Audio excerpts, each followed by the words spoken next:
नमस्कार विद्यार्थी मित्रांनो, विजन गव्हर्नमेंट जॉब या आपल्या फ्री एज्युकेशन चॅनलवरती आपलं पुन्हा एकदा स्वागत आहे. आजचा आपला टॉपिक जरा खतरनाक आहे आणि तुम्ही पहिल्यांदा म्हणत असाल सर हे काय लिहिलं आहे, किमान 2 कोटी, बरोबर आहे ना?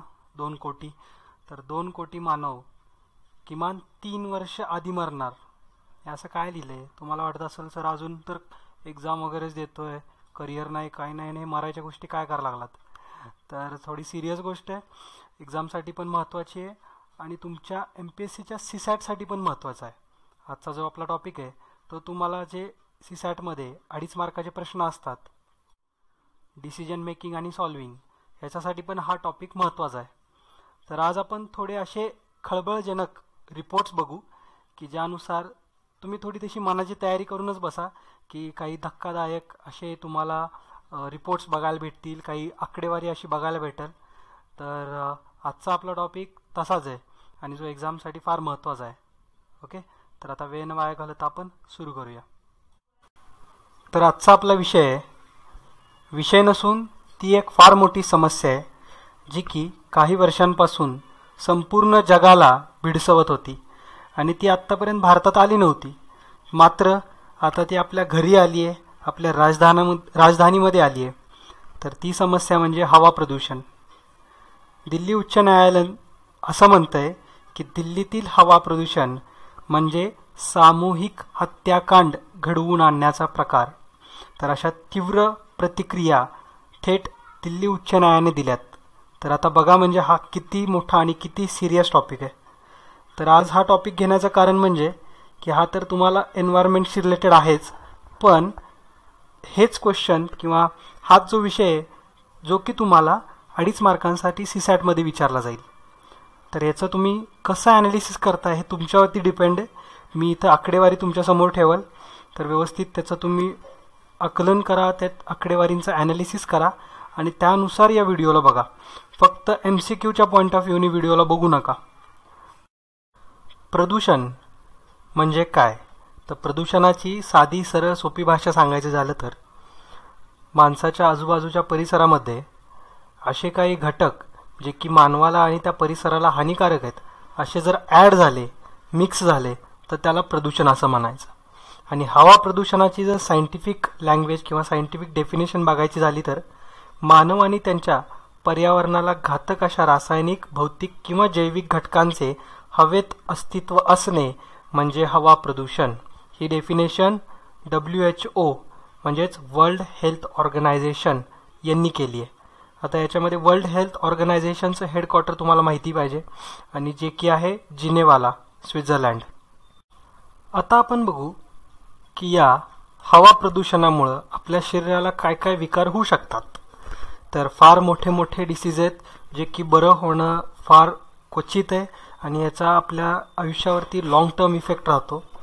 तर बरेच डिसीज होतात, जसं की कॅन्सर होऊ शकतो, अस्थमा, त्यानंतर बर्थ डिफेक्ट म्हणजेच जन्मणाऱ्या मुलामध्ये काहीतरी अपंगत्व, व्यंग येऊ शकतं, किडनी आणि लिव्हर हे डॅमेज होऊ शकतात, स्किन डिसीज तर होतातच, नर्वस सिस्टीम पूर्ण आपली डॅमेज होऊ शकते.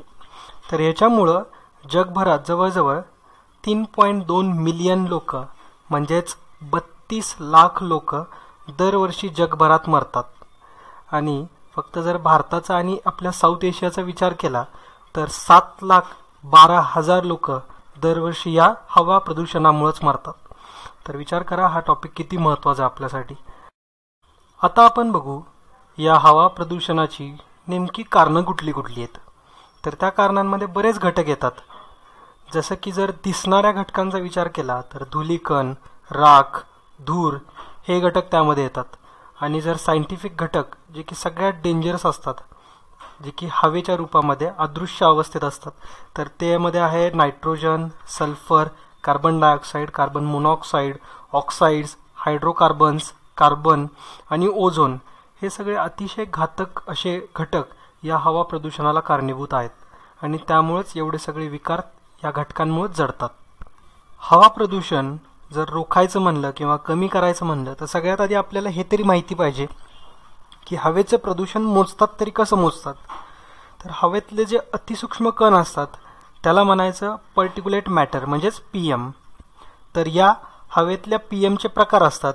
PM2.5, PM10 म्हणजेच असे PM म्हणजे असे जे अतिसूक्ष्म कण की ज्यांचा व्यास 2.5 मायक्रोमीटरपेक्षा कमी आहे, आणि PM10 म्हणजे असे कण की ज्यांचा व्यास 10 मायक्रोमीटरपेक्षा कमी आहे. तर हे जी कणांची संख्या आहे ती मोजली जाते. आता आपण बघू की ते नेमके किती किमान किंवा किती त्याची लिमिट असती. PM2.5 याचा जर ॲव्हरेज पातळीचा विचार केला तर 60 मायक्रोग्रॅम घनमीटर एवढा त्याचा ॲव्हरेज असावा किंवा त्याच्यापेक्षा कमीच.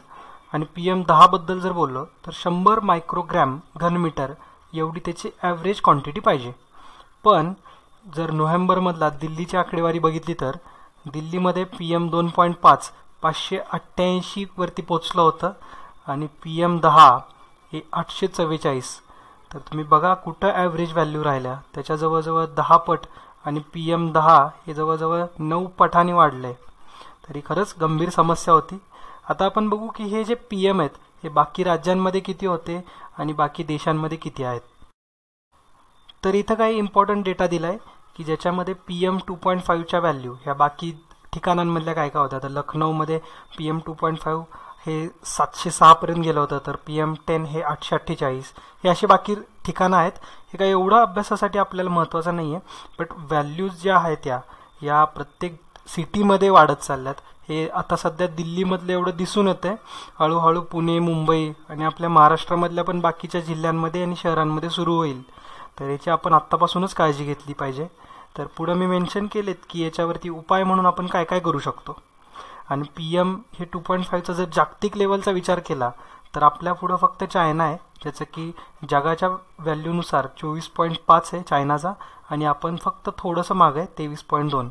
मग जसं की आपण वाईट गोष्टींमध्ये चायनाला ओव्हरटेक करतोयच, जसं की लोकसंख्येमध्ये करणारच आहे 2022पर्यंत, तसं इथं पण आपण करू नये अशी देवाचरणी प्रार्थना. या पर्टिक्युलेट मॅटरचे प्रमाण मी इथं खाली दिलं आहे, तर ते तुम्ही बघून घ्या. ह्याच्यामध्ये सांगायसारखं काही नाही आहे, फक्त ॲनालिसिसच करायचं आहे. महत्त्वाचं म्हणजे आपल्याला दिल्लीमध्ये जे हवा प्रदूषण झालं होतं ह्याचे नेमके स्रोत काय होते ते बघायचे. आपण बघू की दिल्लीमध्ये हवा प्रदूषणाचे मुख्य स्रोत कुठले कुठले होते. तर हवामान, हवेचा दाब, वाऱ्याची दिशा आणि वेग यांवर प्रदूषणाचे प्रमाण ठरतं. दिल्लीत आणि उत्तर भारतात तीव्र हिवाळा असल्यामुळं इथलं तापमान कमी झालं होतं. त्यामुळेच धुक्याच्या कणांमध्ये धुळीचे कण मिक्स झाले आणि ज्याला आपण फॉग म्हणतो. तर हे फॉग जोरदार वारा असेल तर निघून जाईल, बट वारा नसल्यामुळं हे फॉग दिल्लीवरून हटणारच नाही आणि ते हटलंच नाही. त्यामुळं दुसरं कारण होतं की दिवाळी. यावर्षी दिवाळीत लोकांनी भरपूर फटाके उडवले, याचाच दिल्लीला तोटा होतोय सध्या. पालापाचोळा, राजस्थान, हरियाणा आणि पंजाब इथं सध्या तिथलं भात कापणीनंतर गव्हाचं शेत बनवण्यासाठी हा सगळा पालापाचोळा त्या राज्यांमध्ये भरपूर प्रमाणात जाळण्यात आला. महत्त्वाचं कारण म्हणजे औष्णिक वीज निर्मिती केंद्र. अशी 6 औष्णिक वीज निर्मिती केंद्र दिल्लीच्या आजूबाजूलाच आहेत. नंतर वाहनांची झालेली गर्दी ही पण एक प्रदूषणात भर घालणारीच घटना आहे. आणि रस्त्यावरील धूळ, बांधकामे, लाकूड जाळणे, प्लास्टिक जाळणे, टायर जाळणे हे बरेच कारणं दिल्लीच्या प्रदूषणाला हातभार लावतात. आणि मुख्य कारण म्हणजे जे थंडीमध्ये लोक शेकोट्या करतात घराबाहेर, हे सुद्धा कारण तेवढंच महत्त्वाचं आहे. तर माझी तुमच्या सगळ्यांना या प्लॅटफॉर्ममार्फत एक मागणीच आहे की या थंडीत जरा थंडी सहन करा, पण हे जे शेकोट्या जाळणं, टायर जाळणं, हे जे आपण कचरा जाळतो ह्याच्यामुळं खूप मोठ्या प्रमाणात प्रदूषण तयार होतं आहे. आणि प्लीज तुम्ही ते अवॉइड करा. थोडं काहीतरी त्याच्यावर दुसरे उपाय करा, पण हे जाळणं वगैरे योग्य नाही आहे. तर याचा खरंच खूप मोठ्या प्रमाणावर त्रास होतो आहे. दिल्ली सरकारने याच्यावरती काय काय उपाय केलेत, जे की प्रदूषण एक गंभीर समस्या आहे, याच्यावरती त्यांनी उपाय म्हणून 1700 शाळा जवळजवळ बंद ठेवल्यात. 1-2 आठवडे शाळा बंद ठेवल्या होत्या. त्यानंतर जी बांधकामं चालू होती याच्यावर सुद्धा स्ट्रिक्ट ॲक्शन घेऊन त्या बांधकामांचे परमिशन कॅन्सल करून त्यांना बंद ठेवायला लावलं त्यांचं काम. रस्त्यावर पाणी मारण्याचे प्रकार सुरू आहेत. औष्णिक वीज निर्मिती केंद्र, जे की बदलापूरमधलं एक वीज निर्मिती केंद्र आहे, ते त्यांनी बंद ठेवलं आहे. बाकीचे उपाय म्हणलं तर दिल्लीमध्ये डिझेल जनरेटर वापरण्यास 10 दिवस बंदी घालण्यात आली होती. तसंच कृत्रिम पाऊस पाडण्याचा विचारसुद्धा गव्हर्नमेंटनी केला होता. शेकोट्यांवरती बंदी कंपल्सरी केली होती आणि याच्यावरती दंडात्मक कारवाईसुद्धा होती. वाहनांची गर्दी कमी होण्यासाठी सम विषम प्रणाली म्हणजेच त्यांची ऑड इव्हन स्कीम चालू करण्यात आली होती. तर हे चांगले डिसिजन घेतलेत माझ्या माहितीनुसार तरी. आणि याचा लॉंग टर्मसाठी काय फायदा होईल का ते पण बघण्यासारखी गोष्ट आहे, कारण हे सगळे डिसिजन्स हे तात्पुरते आणि पटकन घेण्यात आलेत. याचा लॉंग टर्म इम्पॅक्ट होईल की नाही याच्यावरती शंकाच आहे. इथं फक्त मी जे विद्यार्थी मला म्हणत राहतात की सर इंग्लिशमध्ये व्हिडिओ बनवा, तर त्यांच्यासाठी फक्त मी एक स्लाईड ॲड केली आहे की ज्याच्यामध्ये मी सगळं जे मराठीत आत्तापर्यंत बोललो आहे हेच फक्त इथं इंग्लिशमध्ये दिलेलं आहे आणि शॉर्टमध्ये ते पण. तर तुम्हाला याचा नक्कीच फायदा होईल. तर या लेक्चरमध्ये तुमच्याशी एवढंच बोलायचं होतं. आता आपण बघूत की जो आपण आधीचं लेक्चर घेतलं आहे त्याच्यामध्ये जे मी तुम्हाला घरी सॉल्व करायसाठी एक प्रश्न दिला होता तर त्याचा आन्सर काय आहे. तर हे गेल्या लेक्चरमधले काही प्रश्न आहेत. तर अक्षरमालाशी रिलेटेड हे प्रश्न होते. तर पहिला प्रश्न होता ACFJO आणि पुढचा अक्षर काय असेल. तर नीट ऑब्झर्व केल्यानंतर तुम्हाला कळेल की जे ए आणि सी मधला जो गॅप आहे तो एका अक्षराचा आहे, सी आणि एफ मध्ये 2 अक्षरांचा आहे. असा गॅप वाढत चालला आहे. तर ओ आणि पुढचा अंक याच्यामध्ये 5चा गॅप असेल तर यू हे त्याचा आन्सर आहे. दुसऱ्या प्रश्नामध्ये ZDH आणि N, तर याच्या पुढचा काय.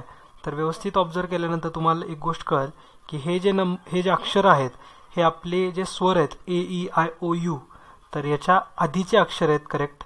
तर यामध्ये AEIOU तर याच्या नंतरचं जे आपलं अक्षर आहे स्वर तर ते यू आहे आणि यूच्या आधीचा म्हणजे टी, तर टी हे त्याचा आन्सर असेल. त्यानंतर MFPHSKOV आणि क्वेश्चन मार्क, तर याच्यामध्ये MP, S आणि V याच्यामध्ये प्रत्येकी 2 अक्षरांचा गॅप आहे. म्हणजेच पहिलं M आणि P याच्यामध्ये 2 अक्षरं वगळून P घेतलंय, त्यानंतर P नंतर परत 2 अक्षरं वगळले मग S आलंय, तसंच करत V. आता Vच्या पुढचा कसा असेल 2 अक्षरं वगळल्यानंतर, तर तो Y. त्यानंतर FH याच्यामध्ये 1 अक्षर आहे, त्यानंतर S आणि K याच्यामध्ये 2, तसंच वाढत जाईल आणि O नंतर 4 अक्षरांचा गॅप येईल म्हणजेच आपल्याला T भेटेल. तर YT हे त्याचा आन्सर आहे. पुढच्या प्रश्नामध्ये पहिलं, दुसरं आणि तिसरं या अक्षरांमध्ये प्रत्येकी -0, -1 आणि -2 अक्षर वगळून पाठीमागं अक्षरं जात आहेत. म्हणजेच एक्सच्या आधीचा एक घेतला आहे तो आहे W, Wच्या आधीचा V, Vच्या आधीचा U. तर Uच्या आधीचा काय असेल तर स्टार्टिंग जी क्वेश्चन मार्कच्या जागेवर आहे तर Tने होणार. त्यानंतर Vच्या परत एक घर सोडून पाठीमागं जायचं आहे तर टीच्या परत एक घर सोडून पाठीमागं गेल्यानंतर R भेटेल. तसंच केल्यानंतर Pचा एक घर सोडून पाठीमागं गेल्यावरती आपल्याला N भेटेल. आणि शेवटचं तसंच की 2 घर पाठीमागं जायचं आहे तर G भेटेल. तर TNG हे त्याचा आन्सर आहे. त्यानंतर 5वा प्रश्न. तर 5व्या प्रश्नामध्ये थोडंसं डोकं वापरायचं होतं, कारण लिहिताना असं लिहायचं होतं की अशा प्रकारे लिहायचं होतं की ABCDM पर्यंत, परत खालच्या ओळीपासून सुरुवात, तसंच उलटं लिहायचं Mच्या खाली N, Lच्या खाली O असं करत Aच्या खाली Z आणि Mच्या पुढं परत ABCDची सुरुवात आणि Nच्या नंतर परत जसं इकडं आपण लिहिलं ABCD तसंच Nच्या पुढं XYZ, ZYX अशी सुरुवात करायची होती. तर ऑब्झर्व करा मग आता A आणि Cच्या मध्ये Y आहे, तसंच एक घर सोडलं की W आणि Uच्या मध्ये E आहे, परत एक घर सोडायचं G आणि Iच्या मध्ये S, असं करत M, Z आणि B हे आपल्याला आन्सर भेटेल. तर आता बघूत आपण आजचा प्रश्न काय आहे ते. आज आपण अंकगणितमधला एक प्रश्न बघू जो की वय आणि गुणोत्तर याच्याशी रिलेटेड आहे, म्हणजेच प्रॉब्लेम ऑन एजेसवरती रिलेटेड आहे. तर हा एकदम सोपा प्रॉब्लेम आहे, पण तरीसुद्धा अशा प्रकारचेच प्रॉब्लेम MPSCच्या CSATमध्ये बघायला भेटतात. तर तुम्ही हा सॉल्व करा, याची प्रॅक्टिस करा, कारण अंकगणित हा एक असा विषय आहे की जो की तुम्ही एक्झामच्या आधी फक्त एक 15 दिवस आधी प्रॅक्टिस कराल तर होणार नाही. तर त्यासाठी तुम्ही डेली प्रॅक्टिस करा, कारण मी तुम्हाला व्हिडिओच्या खाली प्रत्येक वेळेस देत असतो क्वेश्चन, तर तो तिथल्या तिथं सॉल्व करा आणि त्याचं कमेंटमध्ये आन्सर पण लिहा. ओके. तर या लेक्चरमध्ये तुमच्याशी एवढंच बोलायचं होतं की पर्यावरणाची, आपल्या निसर्गाची व्यवस्थित काळजी घ्या, कारण जे काही पुढं घटना होतील ह्याला आपणच रिस्पॉन्सिबल असेल. तर व्यवस्थित काळजी घ्या. काही थोड्या गोष्टी आहेत ज्या आपण अवॉइड केल्या की आपोआपच निसर्गाची काळजी घेतली जाईल. तर या लेक्चरमध्ये एवढंच. आणि आणखीन एक गोष्ट म्हणजे इथं जे सबस्क्राईब्ड म्हणून बटन आहे तर त्याच्यावरती तुम्ही सबस्क्राईब ज्यावेळेस असेल तिथं क्लिक करा आणि चॅनलला सबस्क्राईब करा, म्हणजे तुम्हाला डेली अपडेट भेटत जातील. आणि हे जे बेलचं जे साईन आहे ह्याच्यावरती क्लिक केल्यानंतर तुम्हाला व्हिडिओचं नोटिफिकेशन तर भेटतच जाईल, पण ज्यावेळेस मी तुमच्या काहीतरी कमेंटला रिप्लाय देईल त्यावेळेस पण तुम्हाला नोटिफिकेशन येत राहील. तर माझे असे बरेच मित्र आहेत ग्रामीण भागातले की जे ऑलरेडी सबस्क्राईब केलेलं असतं आणि त्यामुळे त्यांनी मी सांगतो म्हणून परत एकदा त्याला क्लिक करतात. तर ते क्लिक केल्यानंतर अनसबस्क्राईब होतात आणि मग ते परत मला म्हणतात की सर मला तुमच्या नोटिफिकेशन येत नाहीत, तुम्ही व्हिडिओ टाकलेला कळत नाही. तर ज्यांनी सबस्क्राईब्ड असं ऑलरेडी सबस्क्राईब केलं आहे त्यांनी याच्यावरती क्लिक करू नका, कारण त्याने तुम्ही अनसबस्क्राईब व्हाल. तर या बेलला क्लिक करा म्हणजे तुम्हाला नोटिफिकेशन आणि मी तुमच्या कमेंटला दिलेली उत्तरं भेटत जातील. तर या लेक्चरमध्ये एवढंच सांगायचं होतं. जय हिंद, जय महाराष्ट्र. धन्यवाद.